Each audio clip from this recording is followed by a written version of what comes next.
সবাইকে নমস্কার জানাই। যারা ভিডিও পোস্ট করে, কিছু মানুষ তো ভাবে তাদের কোনো কাজ থাকে না বাড়িতে। যারা এটা ভেবে থাকেন তারা অনেক ভুল ভাবছেন। তার কারণ আমি আমার ব্যক্তিগত জীবনের উপলব্ধি থেকে বলছি, সকালে জাস্ট 1.5 থেকে 2 ঘন্টা সময় থাকে মেয়েদের টিফিন করা থেকে শুরু করে বাড়ির রান্না থেকে বাড়ির বাসি কাজ থেকে ঘর ঝাঁট দেওয়া, ঘর পরিষ্কার করা, ঠাকুর পুজো করা, সব কিছু কাজ করে আমি যখন রেডি হয়ে কখনো ব্লকে যাই, কখনো জেলাতে যাই, কখনো LIC অফিস যাই, কখনো NGOর কাজে যাই, সালতলা থেকে শুশুনিয়া, শুশুনিয়া থেকে আসানসোল, এমন কোনো প্লেস নেই যে প্লেসে কাজ করতে হয় না, সব জায়গাতে কাজ করি।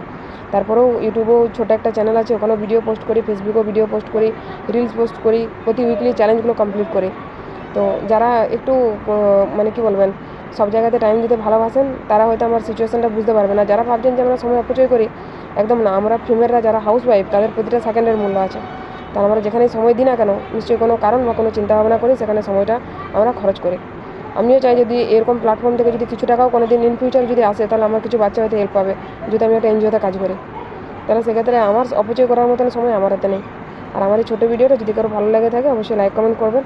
আর যদি কারো মনে হয় যে আমি হয়তো এমনি কথা বলছি, তাহলে একবার জিজ্ঞাসা করে দেখবেন। ডেলি ব্লগের একটা ছোট্ট ভিডিও যদি পোস্ট করে দিই, হয়তো বুঝতে পারবেন যে সকাল 6টা থেকে সন্ধ্যে 6টা অবধি কোন কোন প্লেসে কাজ করি। আর বাড়ি ফিরে এসেও হরলিক্স বা দুধের গ্লাসটাকেও এগিয়ে দেয় না, ওখানে এসে বাড়িতে এসে রান্নাবান্না করতে হয়, মেয়েদেরকে পড়াতে হয়, সব কাজ সারার পরে সবাইকে ঘুম পাড়ানোর পর তারপর নিজের কাজে আবার নিজেকে সময় দিতে হয়। সারাদিন অনেক কাজ পেন্ডিং থাকে, যেগুলো রাত ছাড়া হয় না। সবাইকে ধন্যবাদ জানিয়ে ভিডিওটা এখানেই শেষ করছি।